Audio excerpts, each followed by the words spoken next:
la mayoría lo conocen, es médico clínico, es uno de los grandes expertos que tenemos en el área de citometría en lo que es neoplasias linfoides, así que muchas gracias, Hugo.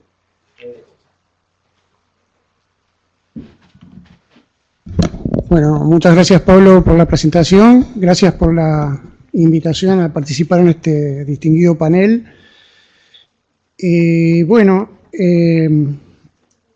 Realmente estoy muy contento porque mis predecesores me han allanado mucho el camino de cosas que me hubiera resultado más difícil a mí explicarlas. Pero en la base de todo esto que han explicado de la biología está un poco lo que yo les quería contar hoy. Entonces vamos a encarar un tema que es la enfermedad mínima residual en el LC, cosa que un término, un concepto que hasta hace poco nos resultaba bastante extraño.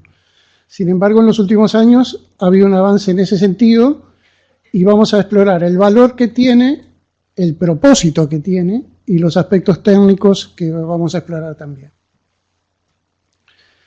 Haciendo un poco de historia, y esto ya nos retrotrae a una época donde nos manejábamos sobre todo identificando esta entidad por la morfología. Después, en los nacimientos de los métodos inmunológicos, se identificaron los linfocitos B por las rosetas de eritrocitos de ratón, y de esa manera nos enteramos de que era una entidad basada en linfocitos B, y después rápidamente accediendo a la actualidad, y con cosas que dijo Pablo también, desde el evento del descubrimiento de los anticuerpos monoclonales, el trabajo de Kohler y Milten, y el inmunomarcaje, los anticuerpos monoclonales, como decía, y el gran progreso tecnológico de la citometría de flujo han logrado que hoy tengamos herramientas muy precisas para reconocer esta entidad. Y esas herramientas son los actuales citómetros de flujo que nos permiten identificar las células B con un marcador como el CD19 y después ver ciertas características que tiene esta entidad. Esta entidad se puede identificar bastante bien o con mucha precisión en la mayoría de los casos. Es una entidad que, como ya fue dicho por Pablo, tiene una baja expresión de CD20, por ejemplo, y coexpresa un marcador que normalmente se ve en los linfocitos T, que es el CD5. Esas dos características ya nos están orientando bastante en un paciente que tiene una linfocitosis que es de línea B y que son linfocitos pequeños. Ya diría que es bastante orientador. Si a eso le agregamos que expresa CD23 y que tiene muy baja expresión de inmunoglobulina de superficie de tipo M, entonces vamos muy cerca de convencernos de que estamos frente a una LLC.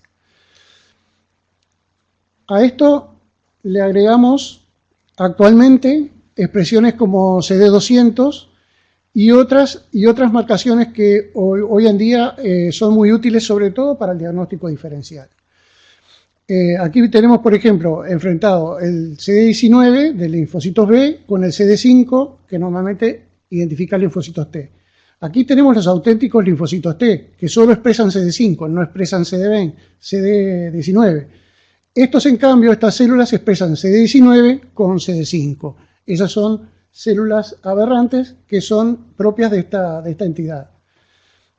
En la mayoría de los casos no expresan 38, aunque sabemos que el 38 es un factor pronóstico, que algunos casos lo expresan, y son negativas para CD10, y aquí vemos otra vez el clásico CD5 con CD20 débil.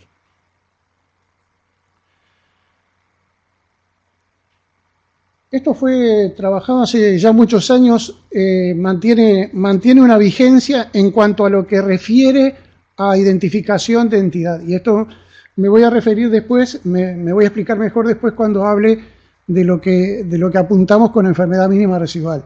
Pero este score de Matutes identificaba ya 5 características muy particulares de la LLC, en donde la inmunoglobulina débil, el CD5 positivo, el CD23 positivo CD22 o CD79B débil o negativo, así como el FMC7, que prácticamente no se usa más, se usa el CD20, débil o negativo también, eran 5 puntos a favor de la LLC, mientras que estos son en contrario.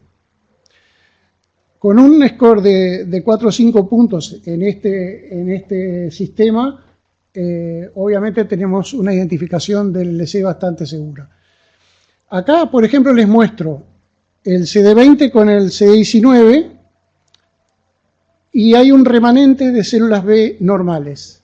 Entonces ustedes ven en verde las células B normales que expresan un CD19 prácticamente igual a las células tumorales, pero el CD20 de las células normales es mucho más intenso y homogéneo que el de las células tumorales, que lo pierde en forma variable. Y las células tumorales muestran una clonalidad que apenas es perceptible, apenas expresan un poquito más kappa que lambda, mientras que las células normales muestran el comportamiento bimodal, clásico de las células B normales. Y con esto, esta tecnología, llegamos entonces a definir un patrón que se expresó en muchas tablas como esta. Esta está modificada por mí, en donde hay un patrón típico de la LLC que lo diferencia sobre todo a la hora del diagnóstico, y donde tenemos un cúmulo de células muy importantes para estudiar, distinguirlo de otras neoplasias B periféricas. Sobre todo del linfoma del manto, que es el otro que presenta positividad para CD5. Entonces, una neoplasia B de células pequeñas que expresa CD5, lo más importante a distinguir por las connotaciones pronósticas y terapéuticas que tiene en la mayoría de los casos es con el linfoma del manto. En ese sentido, tanto el CD200 como la inmunoglobulina de superficie, que aquí es débil y aquí es fuerte, en la mayoría de los casos, suele resultarnos de mucha utilidad, además de la presencia de CD23 y aquí la ausencia de tal marcador. Vamos entonces a encarar este tema, enfermedad mínima residual en el LLC. En todos los casos, obviamente no. Por todo lo que ya fue explicado, y por eso decía la ventaja de todo lo que han hablado anteriormente, pero en aquello que mostró Pablo de los 3/3 que describió el profesor Diguero, obviamente hay un tercio que son los no progresivos, los indolentes, que quizá ahí en esos casos no vamos a estudiar nunca enfermedad residual mínima. Pero en los demás casos sí, porque son los que ameritan muchas veces un tratamiento. Y entonces, en eso, en qué casos van a intervenir en factores del paciente, tratamientos previos y factores de la enfermedad en términos de progresiva o estable, groseramente, pero enfermedad progresiva con la definición que tiene, un aumento de más del 50% de la linfocitosis y hepatoesplenomegalia o su aparición, aumento de más del 50% de por lo menos 2 adenomegalias, una de las cuales debe ser mayor de 2 centímetros, cambio desde el estadio A al B o a C en el índice pronóstico internacional, y transformación a formas histológicas más agresivas. La enfermedad estable es la que no tiene ninguna de estas características. El concepto de enfermedad de remisión completa es la desaparición de la enfermedad mínima residual de acuerdo a estudios con citometría de flujo o con ASO-PCR. Los objetivos del tratamiento: está la estrategia paliativa, la estrategia que busca la remisión completa con respuesta completa y RM negativa, y la decisión depende de factores del paciente, donde está la edad, el performance status, la comorbilidad, la expectativa. Todo esto lo van a explicar mucho mejor los clínicos que van a seguir después con la oratoria, y los factores de la enfermedad, como los síntomas, los signos, el estadio y los factores pronósticos, y tratamientos previos que también influyen en esta categorización. Y entonces, ¿a qué pacientes está dirigido lo que vamos a hablar? Bueno, en aquellos pacientes en que se busca una remisión completa con respuesta completa y tratar de llevar la enfermedad mínima al mínimo posible.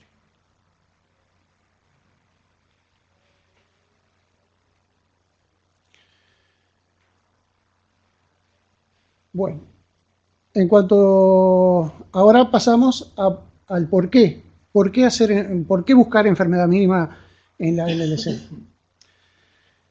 ¿Qué utilidad clínica aporta? ¿Constituye un factor independiente de categorías de riesgo? ¿Qué otros aportes puede brindar la enfermedad residual mínima? Y la disponibilidad técnica que se requiere para efectuarla. Desde hace tiempo y desde los trabajos sobre todo los trabajos de Rastrom, que están publicados en Leuquimia en el año 2007, la utilidad de la enfermedad residual mínima es muy clara en el LLC. Predice la sobrevida libre de enfermedad y la sobrevida global cuando es evaluada luego del periodo de inducción, independientemente del tratamiento recibido, independientemente de los factores de riesgo de tratamiento, el estatus de mutacional, los factores citogenéticos que ya fueron descritos también, el SAP70 y el CS38 que se efectúan también por citometría de flujo, es independiente de todo esto e independiente incluso de estar en remisión parcial o remisión completa post-terapia. Los datos preliminares de este estudio mostraron ya que en pacientes no seleccionados un nivel de enfermedad mínima residual inferior a 10 a la menos 4, una célula en 10.000, tenía una mediana de sobrevida de aproximadamente 6 años, mientras que aquellos que presentaban una enfermedad residual mínima superior, igual o superior a 10 a la menos 4, tenían una sobrevida libre de enfermedad de 2,5 años, que después se hizo una posterior subdivisión a aquellos que tenían más de 2 a la menos 2, que por supuesto tenían aún peor pronóstico. La otra utilidad es la identificación de como vimos, de los brazos superiores en los estudios aleatorios. Los pacientes con alto riesgo luego de terapia de inducción, que son candidatos a consolidación o mantenimiento, identifica también los buenos respondedores después de la mitad de la terapia de inducción, candidatos a readecuación del plan, y falla de implante en el caso de trasplante halogénico, candidatos para infusión de linfocitos del donante. Aquí empezamos a mostrar las diferencias gráficas que hay entre, ya basándonos también, esto era basado en los trabajos de Rastrom, y acá creo que se ve aún mejor, e incluso comparando con otros parámetros, como son la los niveles de beta-2 microglobulina y el estatus mutacional, que son estos dos gráficos de abajo. Cuando tiene menos de 2,4 miligramos por decilitro de beta-2 microglobulina, es esta curva de arriba. Cuando tiene por encima de 2,4 miligramos es la curva de abajo. Y el estado mutacional, el estado mutado y el estado no mutado. Y esta, que está ampliada aquí al costado, es cuando tiene enfermedad residual negativa y cuando tiene positiva la enfermedad residual. Esto siempre considerando un corte de 10 a la menos 4. Este ya es un trabajo que se hizo en el año 2014 y que está publicado en Hematológica. Entonces, esto consolida el concepto de que la enfermedad mínima residual es un factor pronóstico de altísimo valor para predecir la evolución de los pacientes. Y incluso ahora dividido por niveles, si consideramos pacientes que tienen menos de 10 a la menos 4, pacientes que tienen entre 10 a la menos 4 y 10 a la menos 2, y pacientes que tienen más de 10 a la menos 2, la progresión en sobrevida libre de enfermedad es muy claramente favorable a los primeros. Hay una curva intermedia que está entre 10 a la menos 4 y 10 a la menos 2, y los que tienen más de 10 a la menos 2 tienen francamente una curva muy poco favorable.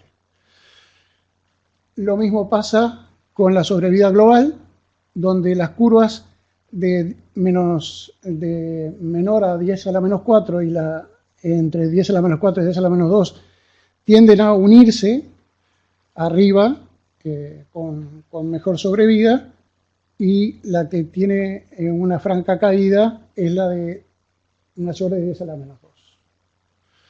Con esto, y esto es un trabajo de Butcher del año 2012, que también se los recomiendo a los que tengan interés en leer sobre este tema.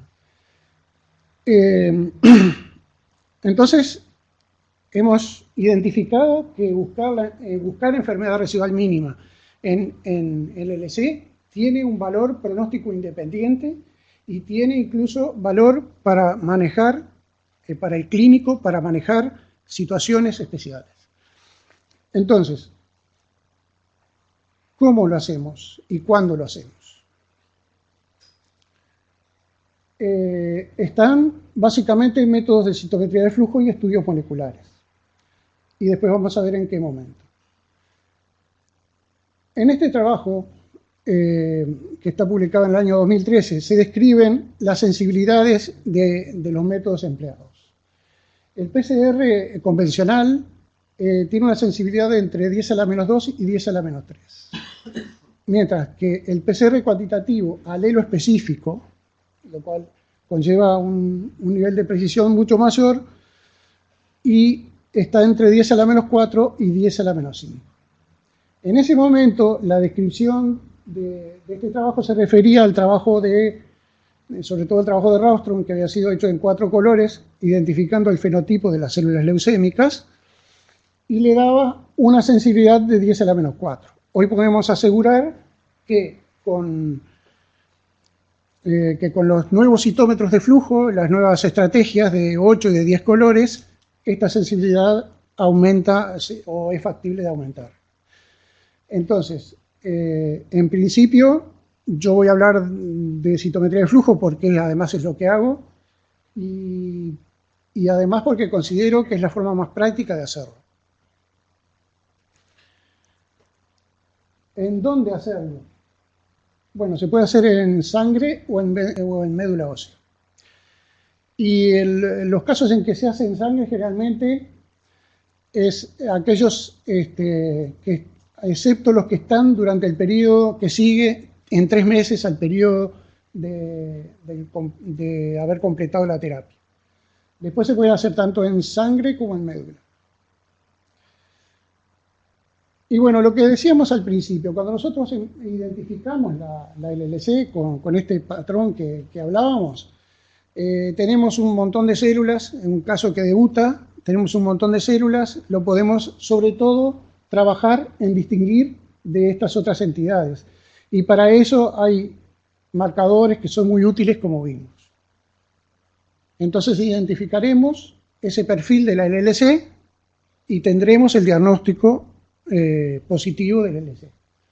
Pero cuando nos referimos a enfermedad residual mínima, el foco de atención que estaba aquí, y distinguir si es una LLC o alguna de estas otras entidades, pasa para acá. Y vamos a tener además, supuestamente, escasas células. Entonces, debemos distinguir escasas células si persiste una LLC o si son linfocitos reconstituyentes. Entonces, es distinto este estudio a lo que vamos a encarar cuando hablamos de enfermedad mínima residual. Entonces, los requerimientos que ya estaban descritos por Raustrom en el año 2007, una sensibilidad de al menos 10 a la menos 4. Un rango cuantitativo del mismo valor, de al menos el mismo valor, especificidad mayor del 90%, que sea independiente del tratamiento y que tenga una muy buena reproducibilidad y sobre todo un método estandarizable. También hay aspectos que es importante resaltar cuando hablamos del número de células que fueron identificadas en la región donde vamos a captar las células LLC, bueno, hay veces que podemos captar pocas células y tendremos 20, pero a medida que va aumentando el número de células que reunimos en esa región, y por eso es importante contar un número importante de células, a medida que va aumentando el número que reunimos en esa región, fíjese que la precisión, la sensibilidad y la especificidad aumentan muchísimo. Entonces, es importante tener equipos que puedan reunir un número importante de células. Estos trabajos hablaban de 500.000 y bueno, pienso que de ahí para arriba, si se puede llegar al 1.000.000 o más. Este era el panel que planteó Ralston en el comienzo. Estos dos primeros tubos eran más que nada para identificar la población. Después verán ustedes que todos los tubos tienen 19 y CD5, como para identificar la población de B expresa CD5, y una serie de combinaciones que son los patrones que más nos informan sobre este tipo de patología. Aquí está repetido. Lo mismo, aquí está lo que ellos planteaban, y como un mínimo vieron que vuelve a plantear un mínimo de 20 eventos CD19, CD5 positivos en esa región donde vamos a estudiar la mínima residual. Con menos de 20 eventos eso no es válido. Entonces, pero vuelven a repetirse las combinaciones 2038, 8522, 4379B e incluso esta 4522. Esas combinaciones son las que aportan unos datos más fiables, siempre según el trabajo de Ralston, en donde la variabilidad es baja y el porcentaje de falsos positivos también es bajo, mientras que estas otras combinaciones ya empiezan a tener valores más altos de ambos parámetros. Entonces, después vinieron estudios en más colores, en 8 colores, como el del consorcio Euroflow, un trabajo liderado por Van Dongen que se publicó en Leuquimia 2012 sobre 102 casos de leucemia linfoide crónica. Verán que los parámetros más informativos se vuelven a repetir. CD20, CD22, CD79B, CD38, 81 y 43. Entonces, necesariamente cuando estamos hablando de identificar pocas células con marcadores muy precisos, tenemos que prestarle atención a esto. Este es el panel que propone Euroflow para todos los linfoproliferativos, las neoplasias B periféricas. Y aquí está el tubo, el segundo tubo es el que está más dirigido a identificar una LLC. Pero en este panel se requiere usar por lo menos los 4 primeros para una buena identificación cuando estamos hablando de diagnóstico. Ahí están incluidos los marcadores de los que hablábamos.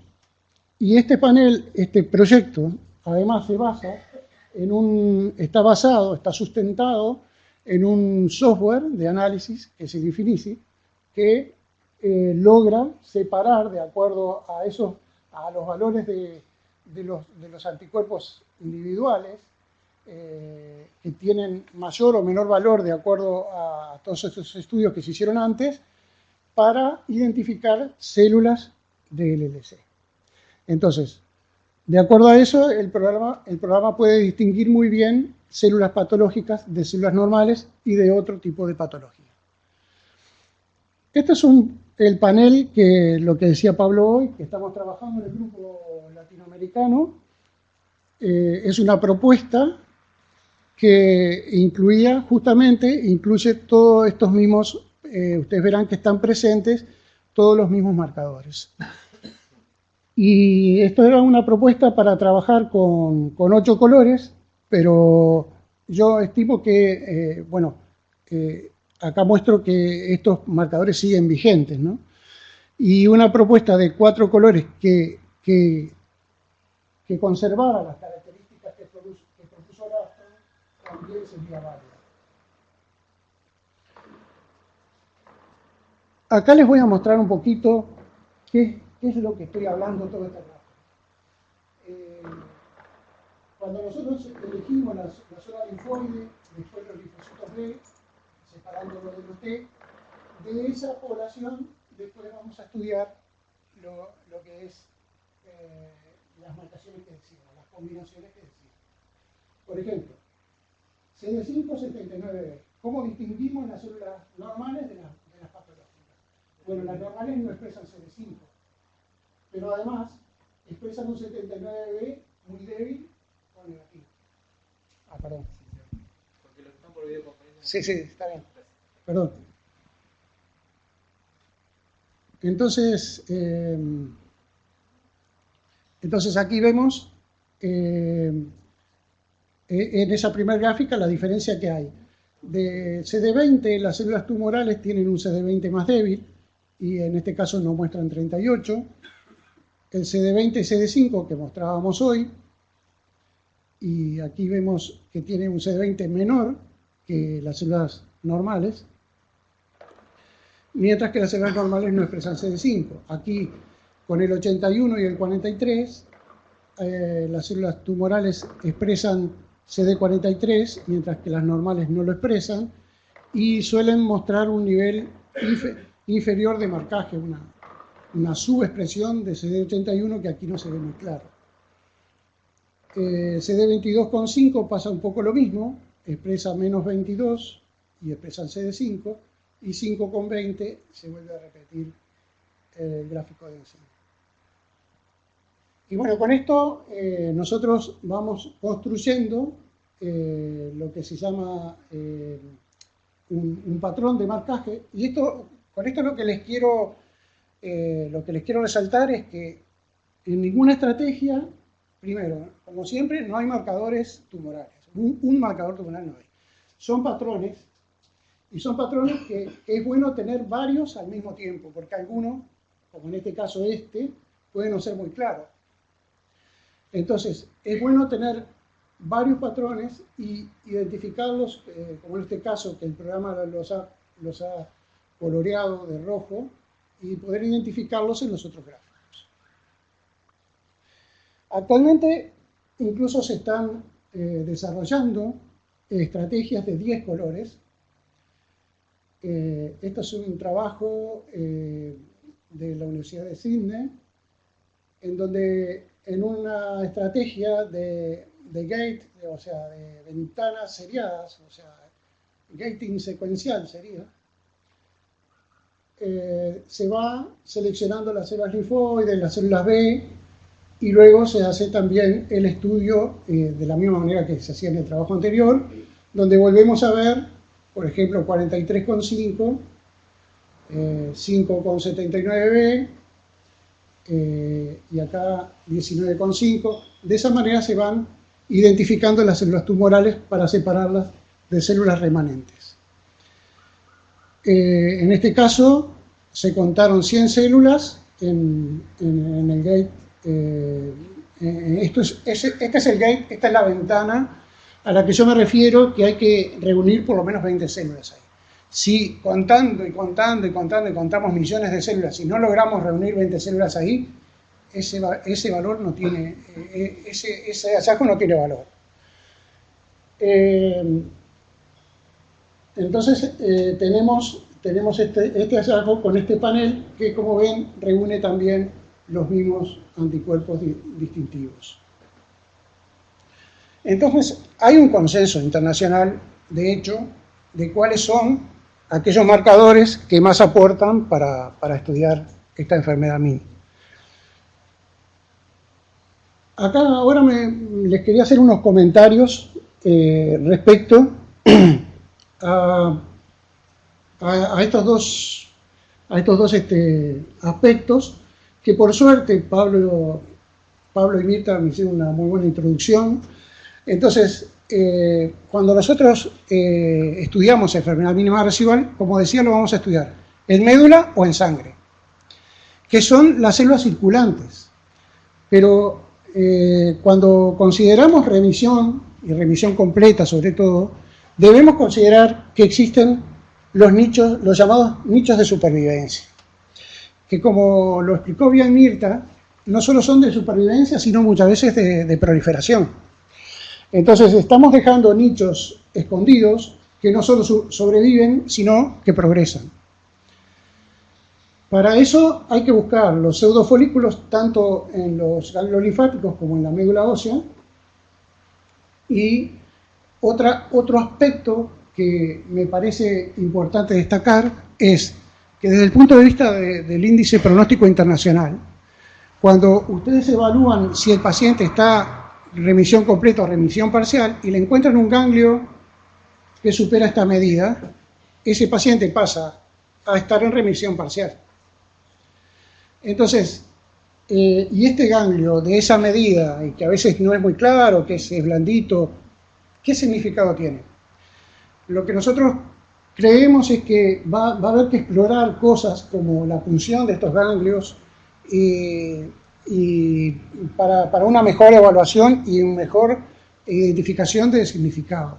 Ojo, esto no está aprobado, simplemente es una idea, igual que en relación a lo que comentaba Mirta, respecto a los fármacos antiquinasa que liberan las células de los nichos, también sería una estrategia a considerar en el futuro para poder combatir esas células que quedan recluidas ahí.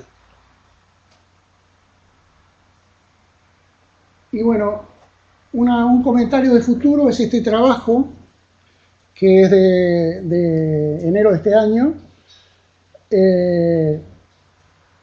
en donde se hizo un trabajo con el CD160, estudiando enfermedad mínima residual, en pacientes que ya tenían el estudio hecho por los métodos clásicos, estos que yo mostré, y dio una muy buena correlación con los periodos de eventos, sobrevida libre de eventos, en la leucemia linfoide crónica. Entonces sería una molécula a considerar en el futuro para incorporar al estudio de la enfermedad mínima residual de citometría de flujo.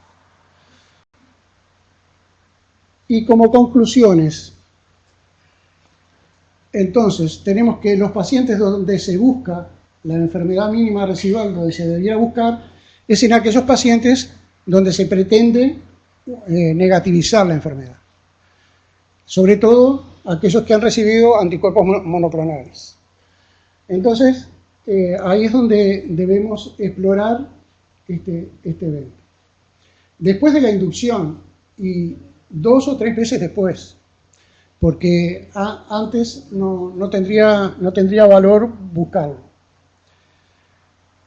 La metodología, la citometría de flujo de 4 colores como mínimo, alternativa como vimos PCR, en sangre o médula ósea, y la sensibilidad mínima exigida es de 10 a la menos 4. Yo vuelvo a insistir que los nuevos citómetros y las nuevas estrategias de estudio, como la propuesta por Euroflow o estas nuevas que están surgiendo de muchos colores, tienen una sensibilidad superior a esto, que puede llegar a 10 a la menos 6 a 10 a la menos 8. Y, por supuesto, utilizar en esto un método reproducible y estandarizado. Y nada más, muchas gracias. Al final les propongo algunas fichas bibliográficas para los que les interese el tema.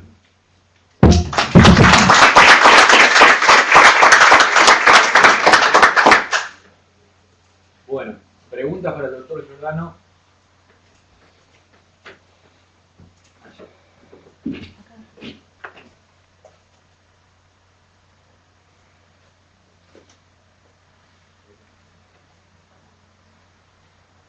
Quería saber tu opinión actualmente con los tratamientos anti-CD20 de la enfermedad residual. Nos encontramos, ¿no?, con la disyuntiva de identificar una pequeña población CD19 positiva que habitualmente no expresa. que habitualmente no expresa CD20. Exacto. Y que, por el contrario, que expresa CD10, es decir, como que la recuperación de la población B prioritaria es inmadura. Pero no, nos tocó un caso en el cual esta población CD19 no expresaba CD20, esperábamos encontrar una población inmadura con expresión de CD10, pero nos encontramos que había una subpoblación que expresaba CD5. Es decir, teníamos una población inmadura, pero también una población CD19, CD5, que no expresaba CD20. En un paciente con una leucemia, con el diagnóstico inicial de leucemia linfoide crónica, con todos los patrones al debut que lo confirmaba y que había recibido FCR. En ese momento lo discutimos, no estabas tú para poderlo charlar contigo, y lo consideramos como enfermedad residual mínima. Pero nos generó la duda si realmente, porque sabemos que existe una pequeña población CD19, CD5 en la población normal, si eso realmente era una población normal sí. del paciente o enfermedad residual mínima, ¿no? Sí. En primer lugar, creo que estuvieron bien en considerarlo como enfermedad residual, y voy a decir por qué. Existe incluso una entidad que se llama linfocitosis B clonal de significado incierto, que puede confundirse con un LLC, porque incluso puede expresar CD5. Pero, a ver, estamos en un comienzo de la enfermedad, yo diría que puede haber dudas. Pero tratándose de un periodo post-tratamiento con anti-CD20, pensar que sobrevivió una linfocitosis clonal de ese tipo a las células antitumorales, cuando las células tumorales tienen todos estos mecanismos que explicó muy bien Mirta, de defensa y de las que sobreviven obviamente son células que tienen mecanismos para defenderse del anti-CD20. Entonces yo creo que son células tumorales.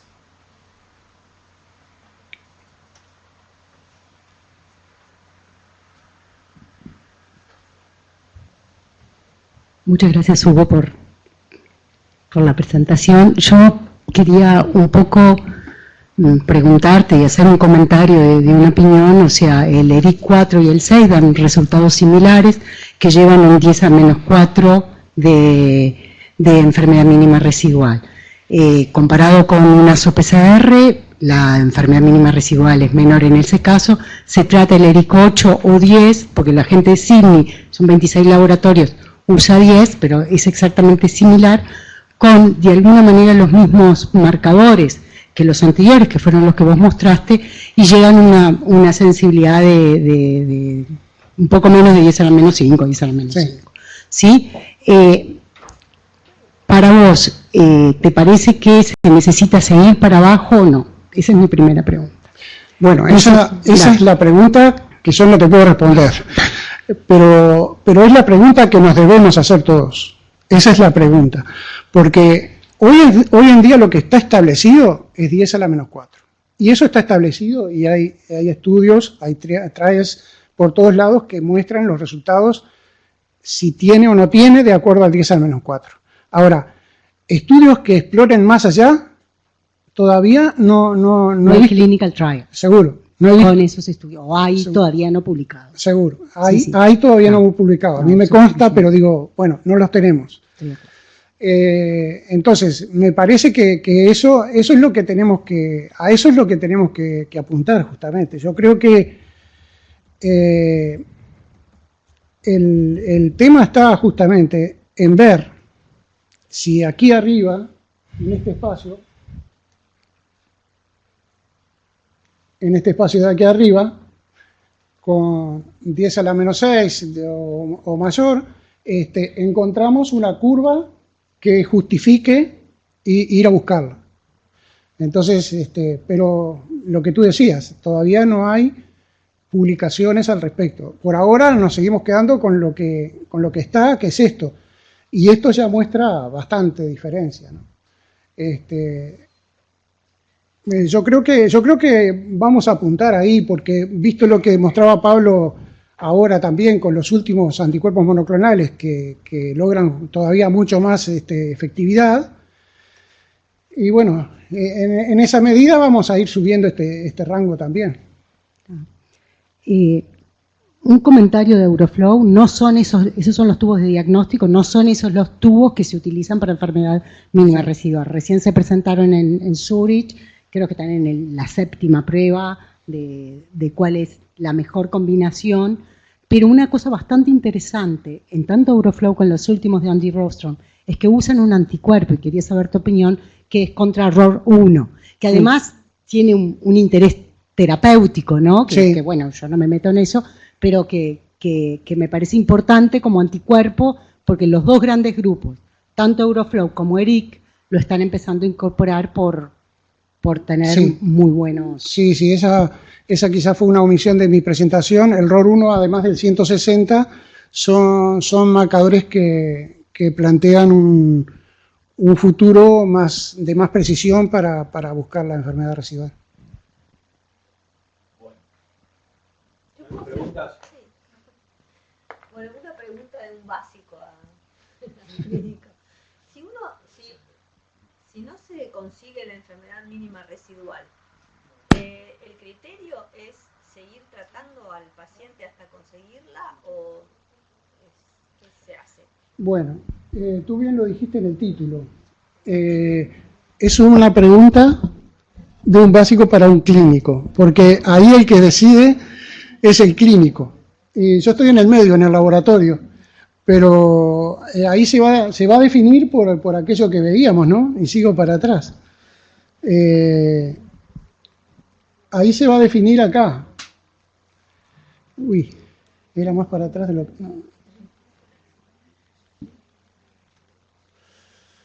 Ahí se va a definir con los criterios aquellos que veíamos acá. Sí, de todo lo que interviene en esto, o sea, las características del paciente y los factores de la enfermedad, también considerando cuál fue el tratamiento previo.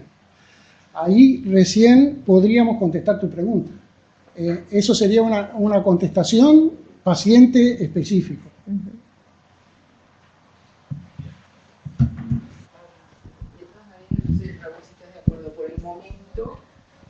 La enfermedad residual mínima, es decir, la búsqueda de la persistencia de la enfermedad residual mínima por el momento no provoca cambios terapéuticos, seguramente sí en el futuro. Es decir, nosotros seguimos manejándonos con los criterios como decía Hugo. Probablemente en el futuro probablemente vaya en camino hacia el mantenimiento o algo así, que vaya a terminar con la enfermedad residual mínima hasta eliminarla. Pero por el momento no se toman decisiones clínicas aún con la enfermedad residual mínima. No sé, Raúl, si tú querés agregar algo. Sí, inclusive la enfermedad mínima residual, obviamente que la buscamos en aquellos pacientes que obtuvimos la remisión completa. Si obtuvimos la remisión completa, desde el punto de vista clínico nos quedamos, hasta ahí vamos. Sobre todo cuando las opciones terapéuticas sabemos que de pronto no van a profundizar la terapia como para lograr el acceso a esos nichos de enfermedad que puedan quedar.